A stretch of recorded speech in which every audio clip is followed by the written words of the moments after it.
नमस्कार, मैं हूं पूर्वी राय और आप देख रहे हैं राजस्थान न्यूज नेटवर्क। कांग्रेस नेता सचिन पायलट ने कहा कि पिछले 2 दिनों में जो सरकार का रवैया रहा, लाखों करोड़ों नौजवानों के सपनों को बर्बाद करने का काम यह सरकार कर रही है और जिस घमंड और आक्रमण की राजनीति का परिचय दिया जा रहा है, बड़ा दुर्भाग्यपूर्ण है। दोनों नेता प्रतिपक्ष राज्यसभा के मल्लिकार्जुन खड़गे और लोकसभा के राहुल गांधी जब धरने पर बैठे और धरने पर कहां बैठे, जिस सरकार ने उस रास्ते का नाम बदलकर जहां प्रधानमंत्री निवास है उसका नाम रखा लोक कल्याण मार्ग। लोक कल्याण क्या है? लोक कल्याण को लाने के लिए राहुल गांधी जी तमाम सांसद वहां बैठे, वो कोई आतंकवादी नहीं है। अगर वहां बैठकर मांग कर रहे थे कि शिक्षा मंत्री का इस्तीफा होना चाहिए, छात्रों पर FIR की है, उस FIR को विड्रॉ करना चाहिए। सैकड़ों बच्चे अस्पताल में हैं, आज उनके हाथ पैर टूटे हुए हैं, 1-2 बच्चे वेंटिलेटर पे हैं। इतनी बर्बरतापूर्ण उन पर आंसू गैस की गोली दागे जा रहे हैं, लाठीचार्ज हो रहा है, उनको पीटा जा रहा है, FIR दर्ज की जा रही है। इसको देखकर कौन इंसान घर बैठ सकता है? तो हमने कहा कि इस पर न्याय मिलना चाहिए, शिक्षा मंत्री का इस्तीफा हो, जितने बच्चे जिन्होंने आत्महत्या की है उनके परिवार को ढांढस बंधाना चाहिए। पिछले 2 दिनों में जो सरकार का रवैया रहा, लाखों करोड़ों नौजवानों के सपनों को बर्बाद करने का काम ये सरकार कर रही है और जिस घमंड और आक्रमण की राजनीति का परिचय दिया जा रहा है, बड़ा दुर्भाग्यपूर्ण है। कल नेता प्रतिपक्ष दोनों राज्यसभा के खड़गे साहब और राहुल गांधी जी जब धरने पर बैठे, और धरने पर कहाँ बैठे, जिस सरकार ने उस रास्ते का नाम बदलकर जहाँ की प्रधानमंत्री निवास है उसका नाम रखा लोक कल्याण मार्ग। लोक कल्याण क्या है? लोक कल्याण को लाने के लिए राहुल गांधी जी तमाम सांसद, वो कोई आतंकवादी नहीं हैं, वो कोई एंटी सोशल एलिमेंट्स नहीं हैं। अगर वहाँ बैठकर मांग कर रहे थे कि शिक्षा मंत्री का इस्तीफा होना चाहिए, बच्चों पे FIR की है, उस FIR को विड्रॉ करना चाहिए, सैकड़ों बच्चे अस्पताल में हैं, आज उनके हाथ पैर टूटे हुए हैं, 1-2 बच्चे वेंटिलेटर पे हैं, इतनी बर्बरतापूर्ण उन पर आंसू गैस के गोले दागे जा रहे हैं, लाठीचार्ज हो रहा है, उनको पीटा जा रहा है, FIR दर्ज की जा रही है। इसको देखकर कौन इंसान घर बैठ सकता है? तो हमने कहा कि इस पर न्याय मिलना चाहिए, शिक्षा मंत्री का इस्तीफा हो, जितने बच्चे जिन्होंने अपनी आत्महत्या की है उनके परिवार को ढांढस बनाना चाहिए। भविष्य के लिए सरकार क्या खाका तैयार करेगी? जो व्यवस्था है पूरी चरमरा गई है देश में और बच्चों का जो विश्वास है पूरी हमारे सिस्टम के अंदर, वो कोलैप्स कर रहा है। इसको देखकर भी कुछ नहीं करे। और ऐसी क्या खास बात है, एक मंत्री के विभाग को लेके इतनी जिद है, इतना अड़ियल रवैया देख रहा हूँ मैं, यह अलोकतांत्रिक है।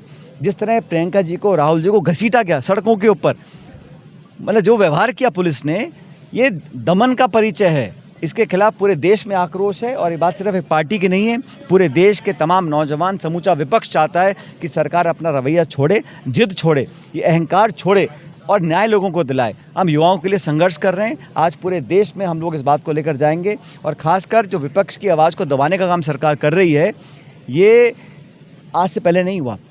पहले नेता प्रतिपक्ष होते थे, संवाद होता था, चर्चा होती थी, लेकिन उठाना, घसीटना, बसों में डालना, थाने में बंद कर देना, घंटों में बंद रखना, ये जो रवैया सरकार का है, इसका जवाब जनता देगी उनको। बीजेपी हमलावर है कि जो परंपरा है वो बड़ी खतरनाक है। प्रधानमंत्री आवास के सामने जो धरना देना, भूख हड़ताल करना, मांगों को रखना, इस संविधान ने हमको अधिकार दिया है। इसको छीनने का काम आप करेंगे? आप चाहे जिसको जेल में डाल देते हैं, चाहे किसी पे केस कर देते हैं, सब जवाब देने को आप तैयार नहीं हैं। अकाउंटेबिलिटी आपकी है नहीं, जवाबदेही आपकी है नहीं।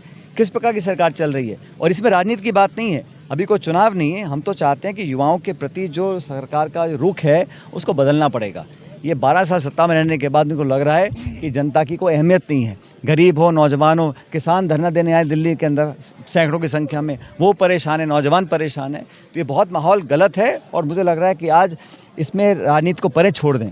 तो चाहे किसी जाति बिरादरी का हो, ग्रामीण क्षेत्र का हो, शहरी क्षेत्र का हो, हर नौजवान को लगता है कि उन्हें ठगा जा रहा है। और ये पूरा माफिया जो है, ये ट्यूशन माफिया, ये कोचिंग माफिया, खरबों रुपए देश के लोगों की जेब के जा रहे हैं और स्कूलों कॉलेजों के अंदर नौकरी नहीं मिल रही है। जो एग्ज़ाम होता है वो लीक होता है, पेपर कैंसिल होता है। तो किसको जाके रोएं? जो बच्चे वहाँ पे आए थे दिल्ली प्रदर्शन करने के लिए, वो क्या जुल्म उन्होंने किया था?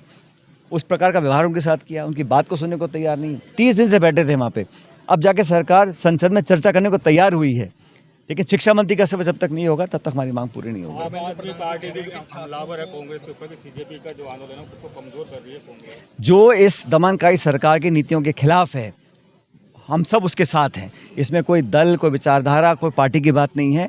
अभी बहुत समय राजनीति करने का, लेकिन आज हमें उन जख्मों पर मरहम लगाना है, युवाओं को विश्वास देना है। इस देश के नौजवानों का विश्वास अगर हमारी व्यवस्था से उठ जाएगा तो देश के लिए बड़ा संकट पैदा होगा। ये बीजेपी वाले इस बात को समझ नहीं रहे।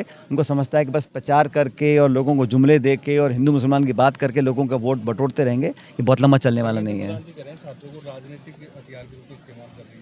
हथियार तो पुलिस के हाथों में भाई, लाठी, आंसू गैस के गोले, आप सबने देखा टेलीविजनों के अंदर क्या हालत कर रखी है।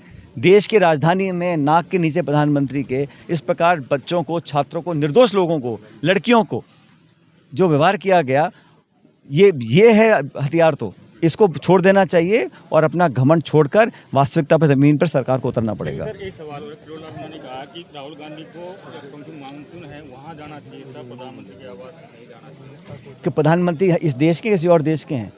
अगर कोई सुन नहीं रहा हमारी बात को, अधिकारी, नेता, तो प्रधानमंत्री भी इस देश में हर चीज़ में तो पहल करते हैं, वो कोई मौका छोड़ते नहीं हैं। लेकिन इतना बड़ा मुद्दा हुआ, इस पर चुप्पी साध रखी है और अभी भी राहुल गांधी को ब्लेम करें। राहुल गांधी जी ने सिर्फ अपना नैतिक जिम्मेदारी निभाई है। नेता प्रतिपक्ष हैं, हमारे चुने हुए सांसद हैं, हम सबके नेता हैं। अगर विपक्ष की तरफ से अपनी मांग को रखते हैं तो प्रधानमंत्री जी को उस मांग को सुनना चाहिए, उसका पालना करनी चाहिए। तमाम महत्वपूर्ण खबरों के लिए देखते रहिए राजस्थान न्यूज नेटवर्क।